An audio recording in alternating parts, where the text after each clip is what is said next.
संसारसारं भुजगेन्द्रहारं सदा वसन्तं हृदयारविन्दे भवं भवानी सहितं नमामि। गुरुर्ब्रह्मा गुरुर्विष्णु गुरुर्देवो महेश्वरः गुरुर्साक्षात् परब्रह्म तस्मै श्री गुरवे नमः।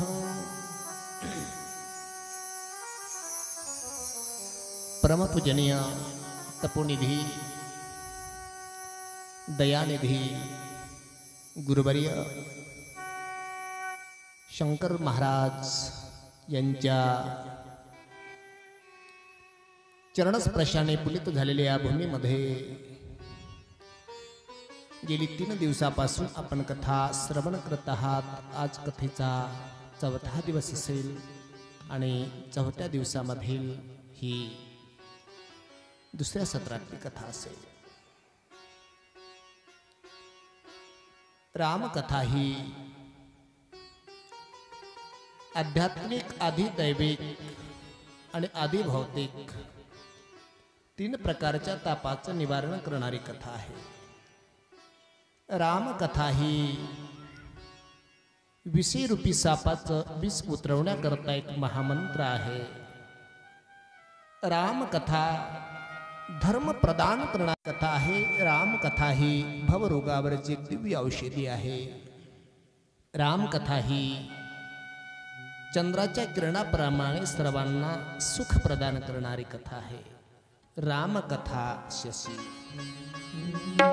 रामकथा शशि किरण समान रामकथा शशि किरण समान रामकथा शशि किरण समान जय हो रामकथा शशि किरण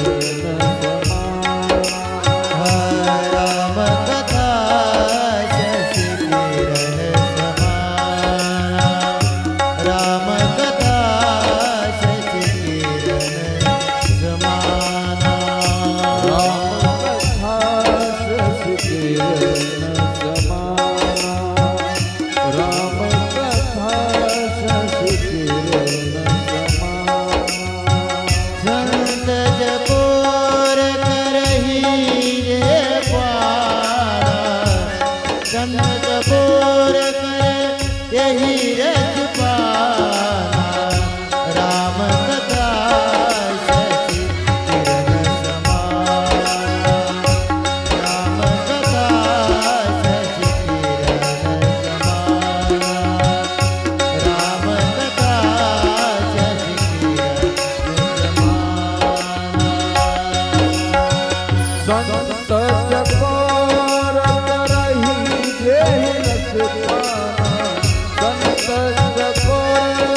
रामकथा रामकथा शशी किरण समाना संत चकोर करही जेही रसपाना.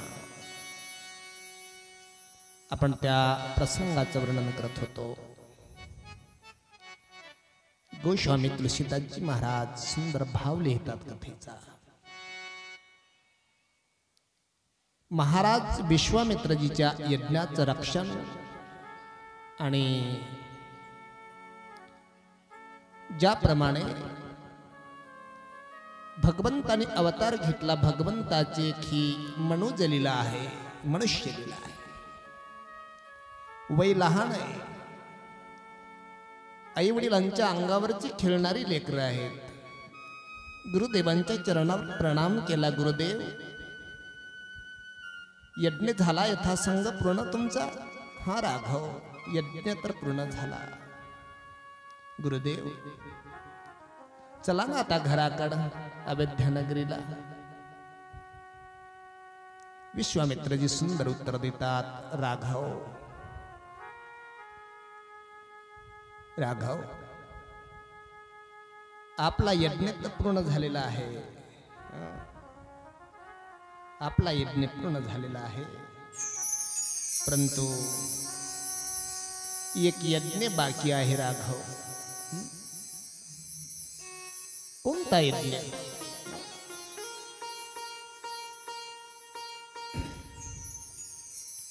धनुष्य यज्ञ सुनि रघुकुल नाथा. धनुष्य यज्ञ सुनि रघुकुल नाथा, हर्ष चलेऊ मुनिवर के साथा. आनंद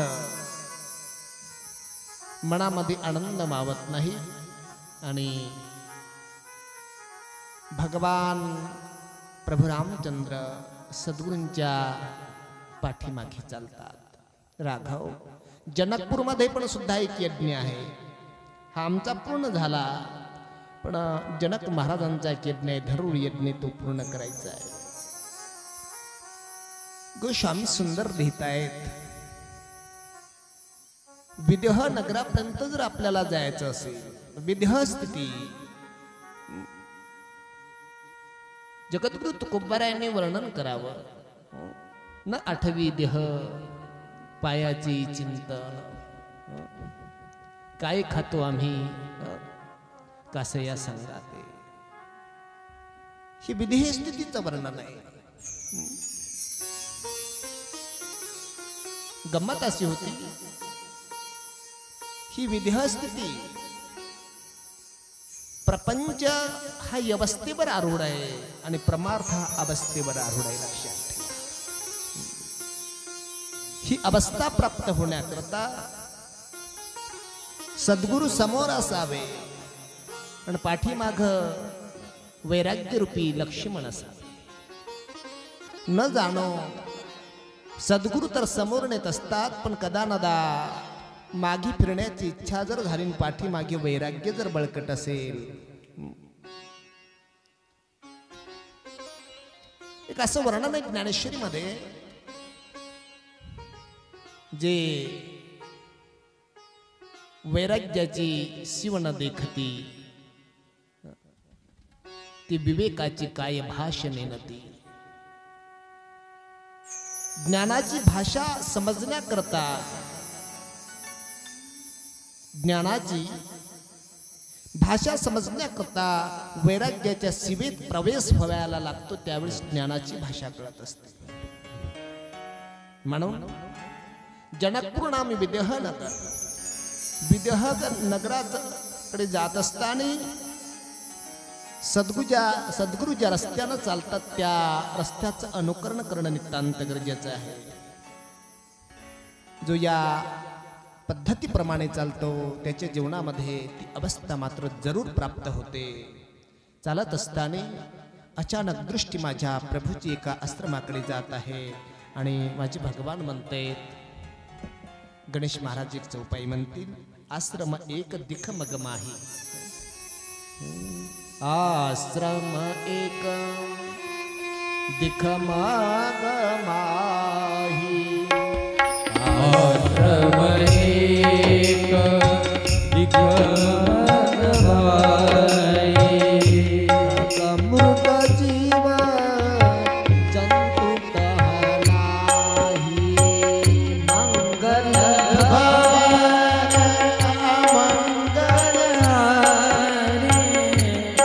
मंगल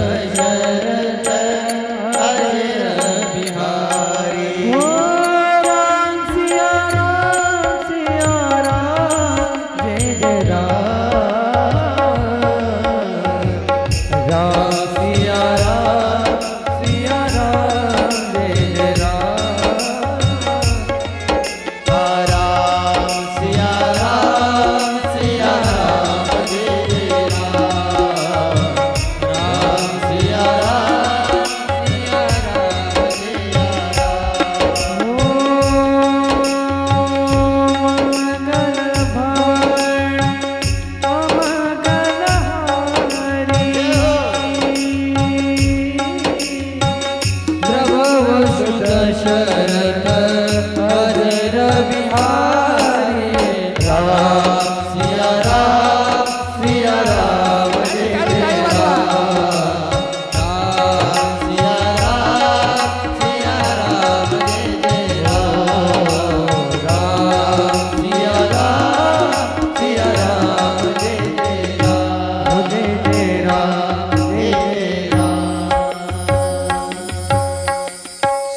रामचंद्र भगवान की जय। पदे हर हर महादेव।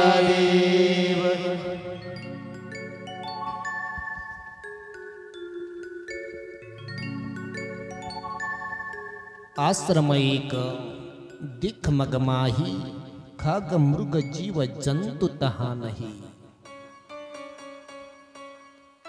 प्रभु मर्यादा पुरुषोत्तम प्रभु रामचंद्र जी जेव्हा सद्गुरु समवेत मार्ग अनुकरण करतात तेव्हा एक आश्रम दृष्टीस पडतो।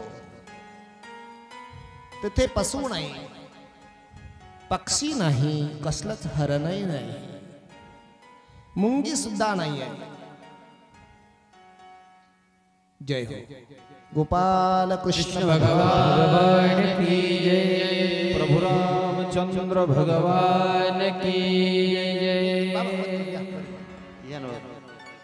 बर बर खुर्चीवर बसा, ठीक आहे। हा आणि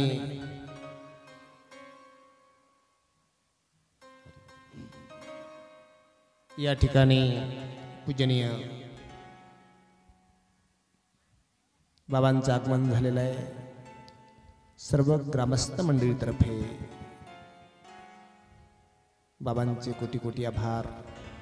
हा कार्यक्रमही त्यांचा आहे, त्यांच्याच कार्यक्रमात ते येत आहेत असं काही नाही आहे। तरी पण या ठिकाणी महाराजांश्रींचं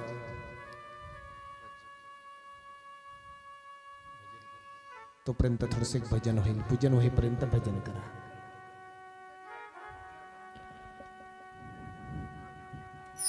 बसा मुरलीधरा मना मोहना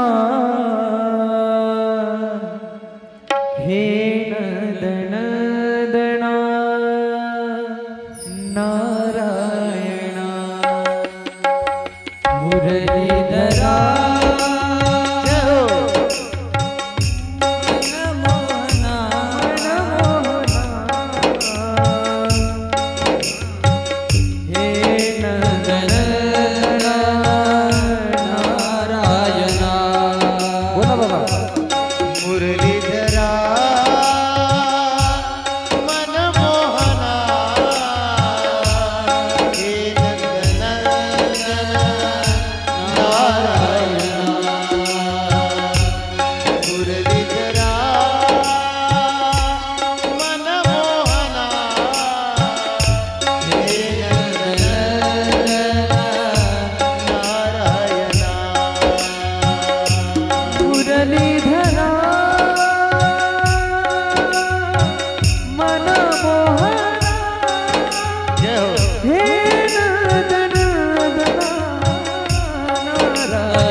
कृष्ण गोविंद गोपाल गाते चलो मुरलीधरा मनमोहना मुरलीधरा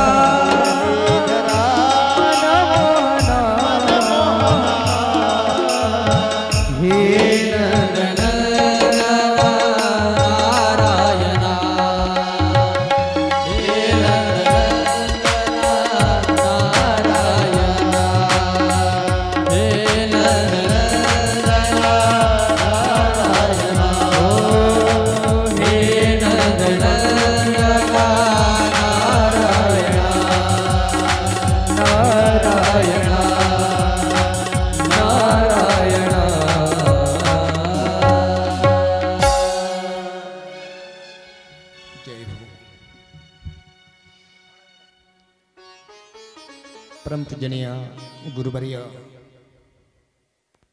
आज आपण परमभाग्यवान आहोत.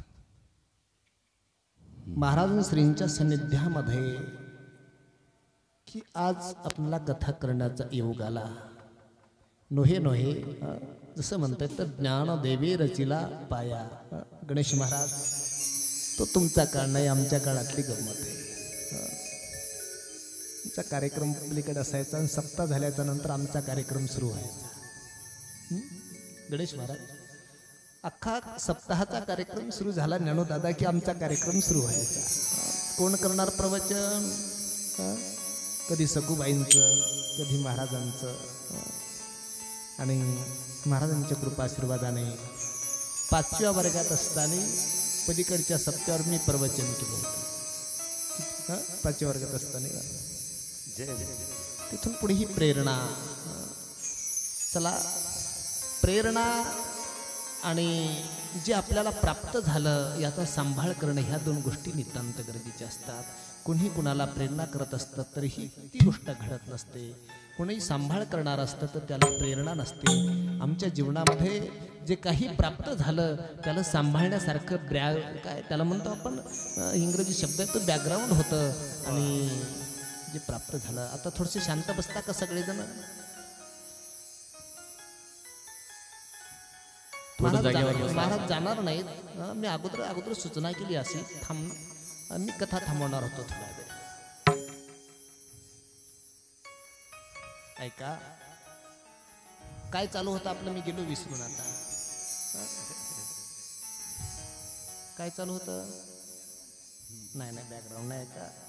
आश्रम एक मग दिखमाही, खग मृग जीव जंतु तहा नाही. जीवनामध्ये भ्रम संशय कुणालाही होऊ शकतो. ब्रह्माकारणाने, ब्रह्मामुळे मा अहिल्याकडे जी चूक झाली ना, त्या चुकीसाकरता समाज, माणसं तर दुःखी आहेत, पण त्या जंगलामधले हरण पण दुःखी आहेत. मा किती दुःख भोगते हे मातो. खग मृग, त्या आश्रमामध्ये मुंगी सुद्धा जात नाही, त्या आश्रमामध्ये कीटक सुद्धा जात नाही. सर्वांनी त्या मा अहिल्याच्या आश्रमाचा त्याग केलेला आहे. गंमत अशी आहे सज्जन हो, जीवनात परिस्थिती बदलल्याच्या नंतर कधी समाज माणसाची साथ सोडू शकेल सांगता येत नाही. ज्याला जन्म दिला, लहानाचं मोठं केलं, तो पुत्रही कधीतरी वडिलाची साथ सोडू शकतो. पत्नी पतीची साथ सोडू शकते, परंतु माझ्या प्रभूवर जर विश्वास टाकला ना, ते कधीच तुम्हाला धोका देणार नाहीत, ते साथ कधीच सोडणार नाहीत. हे जरूर ध्यानात ठेवा. संग सखा, एक दोहा आहे गुरु नानकजीचा. संग सखा तज गए, संग सखा तज गए, कोई न निभायो साथ. कहे नानक इस विपत्ति में, एकटे कर रघुनाथ. संग सखा तज गए, कोई न निभायो साथ. जेव्हा जेव्हा सर्व सोडून जातात ना, तेव्हा तो भार माझा परमात्मा सांभाळत असतो. जावो कहाँ तजी चरण तुम्हारे. हे प्रभू, कुठे जाणार आहोत आम्ही? तुमचे चरण सोडून आम्ही कुठेच जाणार आहोत का? को नाम पतित पावन. तुम्ही पतित पावन नाम कशा करता ते लावून घेतलं तुम्हाला. पतित पावन तुमचं नाम आहे. इसलिए आस छोड़ो कभी ना कभी, क्षण एक बिरह के मिलन में बदल जाएंगे. बिरहाचे क्षण. जर आपण प्रभूची आशा कराल, प्रभूची आशा जर सोडत नसाल, तर जे विरहाचे क्षण आहेत एक दिवस मिलनामध्ये त्याचा बदल झाल्याशिवाय राहणार नाही. विरह के क्षण मिलन में बदल जाएंगे. नात कब तक रहेगे पड़े एक दिन, देख कर प्रेम आंसू पिघल जाएंगे. शबरी के वट जटायु अहिल्या जी के पास पहुंचे स्वयं, छोड़कर अवध छोड़कर श्री राम. असं कधीच मनात वाटून घेऊ नका की मी प्रभूकडे सक्षम नाही आहे जाण्याकरता. माझी माता अहिल्या प्रभूकडे जाण्याकरता क्षमता नाही आहे, तिच्यामध्ये सक्षम नाही आहे. ती पाषाण झाली ना. जटायू प्रभूकडे जाण्यासाठी जटायूमध्ये क्षमता नाही, पंख तुटलेत ना. माशाप्री वाट पाहता पाहता थकून गेली, शरीरामध्ये त्राण राहिलं नाही, तिच्याकडे क्षमता नाही ना. स्वयं माझे दयालू जन अवगुण प्रभू मानन पाओ, दिन बंधु अति मृदुल स्वभाव. स्वयं माझे भगवान चालत जातात. यदि नाथ का नाम दया निधि है, ओ दया तो करेंगे कभी ना कभी. यदि नाथ दया निधि है, ओ दया तो करेंगे कभी ना कभी. ओ दया तो करेंगे कभी ना कभी. ओ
यदि नाथ का नाम दया निधि है, ओ दया तो करेंगे कभी न कभी.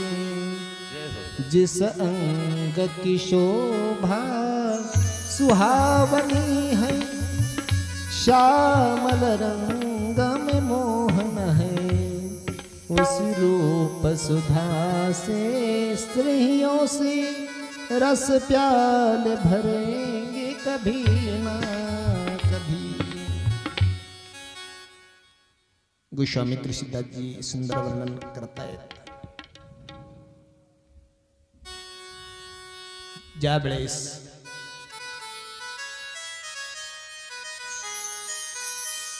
अहिल्या मातेचा भगवंतावर पक्का भरोसा आहे, लक्षात ठेवा. अहिल्या मातेने विचार केला, अयोध्या आणि जनकपूर. जनकपूर एक भक्तीची भूमी आहे. जनकपूर कशाची भूमी आहे? भक्तीची भूमी आहे.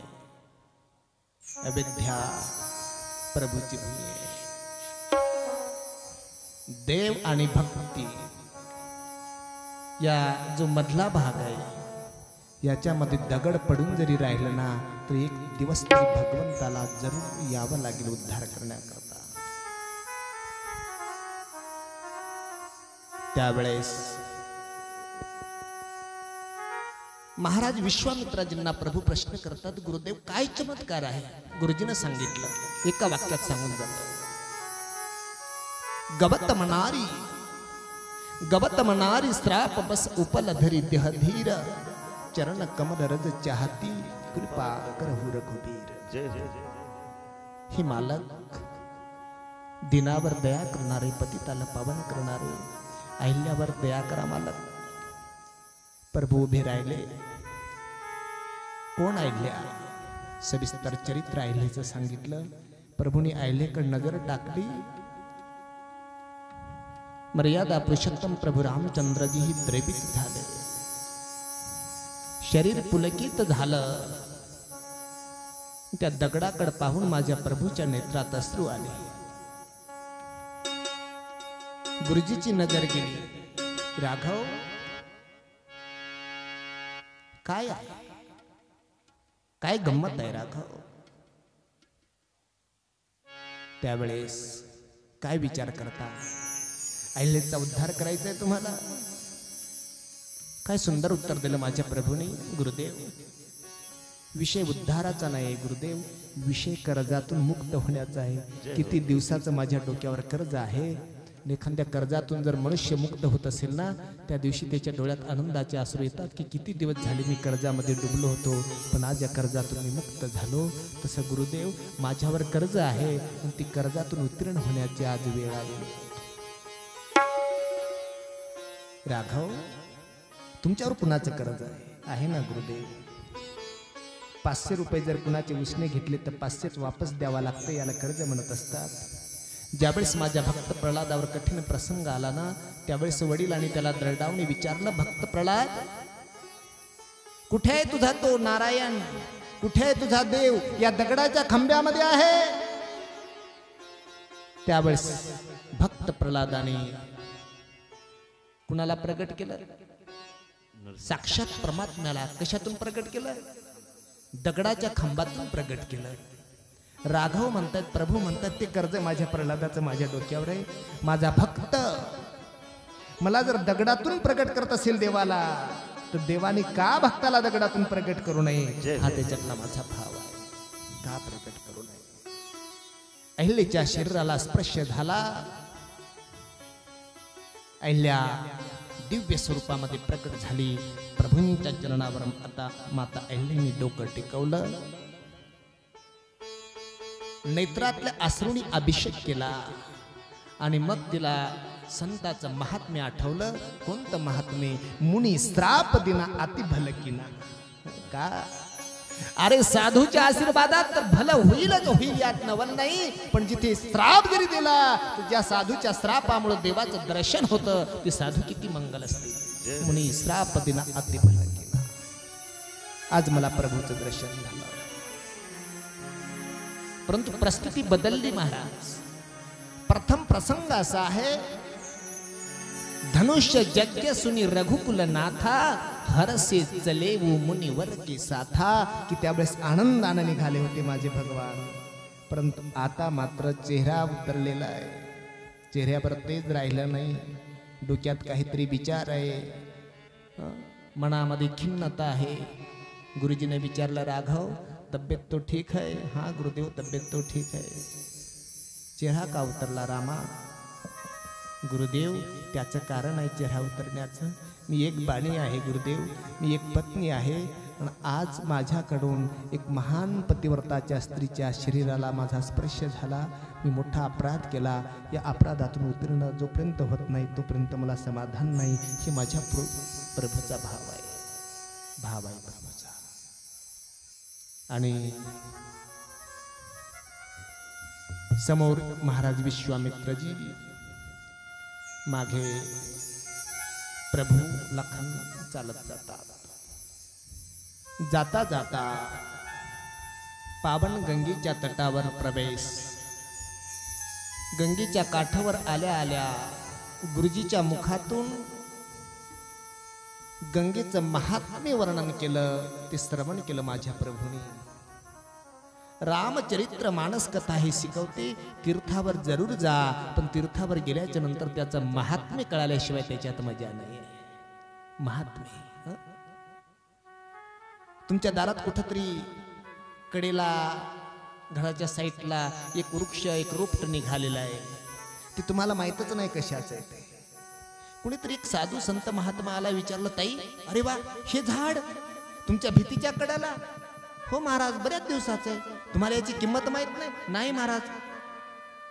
खूप गुणकारी आहे, कुठंच भेटत नाही, पाहिलं तर सापडत नाही. आता लोक जवळ होतं, पण किंमत का कळाली नाही? त्याचं महात्म्य ना महत्व माहित नाही. आता महत्व कळालं. गंमत आहे. तुम्हाला एक प्रसंग घडलेला आहे. आपल्या इकडं महामार्गाचं काम होत असताना 2 एकर जमीन पडलेली आणि मोठं वृक्ष वाढलेला त्या जमिनीमध्ये. आणि त्या जमिनीवाले लोकांची मोलमजुरीचं काम करतात. आणि मग महामार्गाचं काम चालू झालं. मग म्हणले ते झाड तोडायचं. त्या झाडाची किंमत किती ठरली? कोटीनं किंमत ठरली. लोक म्हणले एवढे पैसे? कुणालाच माहित नव्हतं कशाचं आहे ते. झाड तोडल्यावर म्हणले रक्तचंदनाचं झाड आहे, त्याची करोडानं पैसा आला. बाहेरच्या दिशानं ते झाड नेलं. किंमत केव्हा कळाली? जेव्हा त्याचे प्रेक्षक आले, महात्म्य कळाले. का कळत नाही आपल्याला? वडिलाची किंमत का कळत नाही? वडिलाचं महात्म्यच माहित नाही.